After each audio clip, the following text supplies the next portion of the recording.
নমস্কার বন্ধুরা, study with RBM কে তোমাদের সবাইকে স্বাগত। আজ আমরা মাধ্যমিক ইতিহাসের একটি অত্যন্ত গুরুত্বপূর্ণ প্রশ্ন নিয়ে আলোচনা করব। আজকের বিষয় 1857 বিদ্রোহকে কি সামন্ত শ্রেণীর বিদ্রোহ বলা চলে, অথবা মহাবিদ্রোহ কি একটি সামন্ততান্ত্রিক অভ্যুত্থান ছিল? এই প্রশ্নটি পরীক্ষায় 5 নম্বরের জন্য বারবারই আসে।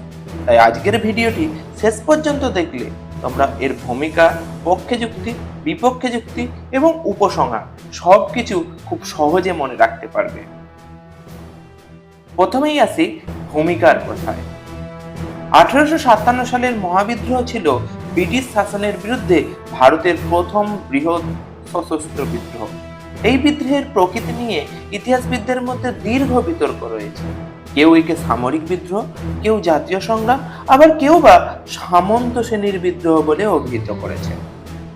জওহরলাল নেহেরু, রজনী পামদত্ত, ডক্টর রমেশচন্দ্র মজুমদার, এমনকি ডক্টর সুরেন্দ্রনাথ সেনের মতো ইতিহাসবিদরাও এটিকে অনেকাংশে সামন্ত শ্রেণীর বিদ্রোহ বলেই মনে করে। কিন্তু এই মত কতটা গ্রহণযোগ্য? এবার সেই বিষয়টি আলোচনা করা যাক। প্রথমত, 1857 সালের বিদ্রোহে নেতৃত্ব দিয়েছিলেন নানা সাহেব, ঝাঁসির রানী লক্ষ্মীবাই, কুনওয়ার সিং, বেগম হযরত মহল প্রমুখ সামন্ত ও দেশীয় শাসক। তাদের অনেকেই ব্রিটিশ নীতির ফলে নিজেদের ক্ষমতা ও অধিকার হারিয়েছিলেন। তাই ইতিহাসবিদদের মতে তারা এই বিদ্রোহের মাধ্যমে নিজেদের হারানো ক্ষমতা পুনরুদ্ধারের চেষ্টা করেছিলেন। দ্বিতীয়ত, ঐতিহাসিক জুডিথ ব্রাউন মনে করেন এই বিদ্রোহে সামন্ততান্ত্রিক বৈশিষ্ট্য স্পষ্ট ছিল, কারণ বিদ্রোহের নেতৃত্ব সামন্তদের হাতে ছিল। তাদের নির্দেশে এই আন্দোলন পরিচালিত হয়। স্থানীয় কৃষক ও সাধারণ মানুষ তাদের প্রতি আনুগত্য প্রকাশ করেছিলেন। এই প্রভুভিত্ত সম্পর্কই ছিল সামন্ত ব্যবস্থার অন্যতম বৈশিষ্ট্য। তৃতীয়ত, বিদ্রোহীরা মুঘল সম্রাট দ্বিতীয় বাহাদুর শাহকে ভারতের সম্রাট হিসাবে ঘোষণা করেন। এর মাধ্যমে তারা পুরনো মুঘল শাসন ব্যবস্থার পুনঃপ্রতিষ্ঠার চেষ্টা করেছিলেন।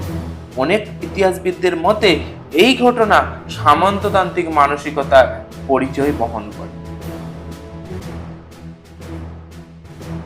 এবার দেখা যাক কেন ইতিহাসবিদরা এই মতের বিরোধিতা করেছিল।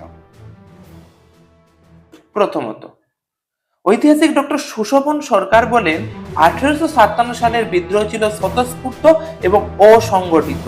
এটি কোনো পরিকল্পিত সামন্ত বিদ্রোহের মতো ছিল না। ইতিহাসে অন্যান্য সামন্ত বিদ্রোহের যে বৈশিষ্ট্য দেখা যায় তার সঙ্গে 1857 সালের বিদ্রোহের মিল খুবই কম। দ্বিতীয়ত, সব দেশীয় রাজা বা সামন্ত এই বিদ্রোহে যোগ দেয়নি, বরং অনেক রাজা ও দেশীয় শাসক ইংরেজদের পক্ষ নিয়েছিল। কেউ সৈন্য দিয়েছেন, কেউ অর্থ দিয়েছেন, আবার কেউ বিদ্রোহ দমনে সরাসরি সাহায্য করেছেন। যদি এটি প্রকৃত সামন্ত বিদ্রোহ হতো তাহলে অধিকাংশ সামন্তই বিদ্রোহে অংশ নিত, অপর পক্ষকে এইভাবে সাহায্য ও সহযোগিতা করত না। তৃতীয়ত, অযোধ্যা ছাড়া দেশের অধিকাংশ জমিদার ইংরেজদের পক্ষেই ছিল। অনেক জমিদার গরুর গাড়ি, খাদ্য, অন্যান্য রসদ দিয়ে ইংরেজ সেনাবাহিনীকে সাহায্য করেছিল। এটিও প্রমাণ করে যে পুরো সামন্ত সমাজ বিদ্রোহের পক্ষে ছিল না। চতুর্থত, যারা নেতৃত্ব দিয়েছিলেন তাদের অনেকেই প্রথম দিকে বিদ্রোহে যোগ দিতে অনুচ্ছুক ছিলেন। পরিস্থিতির চাপে এবং ব্যক্তিগত স্বার্থে তারা পরে নেতৃত্ব গ্রহণ করেন। তাই শুধুমাত্র তাদের উপস্থিতির কারণে পুরো আন্দোলনকেই সামন্ত বিদ্রোহ বলা চলে না। যাই হোক, সব দিক থেকে বিচার করলে এটা বোঝা যায় যে 1857 সালের বিদ্রোহকে শুধুমাত্র সামন্ত শ্রেণীর বিদ্রোহ বলা ঠিক নয়। এটি ছিল সৈন্য, কৃষক, সাধারণ মানুষ, কিছু সামন্ত এবং সামাজিক গোষ্ঠীর সম্মিলিত ব্রিটিশ বিরোধী আন্দোলন। সামন্ত শ্রেণীর ভূমিকা অবশ্যই গুরুত্বপূর্ণ ছিল, কিন্তু পুরো বিদ্রোহকে কেবল সামন্ততান্ত্রিক অভ্যুত্থান বলা ইতিহাস সম্মত নয়। এ প্রসঙ্গে ঐতিহাসিক ক্রিস্টোফার বেলির বিখ্যাত মন্তব্যটি মনে রাখা যায়। তার মতে, the Indian rebellion of 1857 was not one movement, it was many। অর্থাৎ 1857 সালের বিদ্রোহ একটি মাত্র আন্দোলন ছিল না, এটি ছিল বহু আন্দোলনের সম্মিলিত রূপ।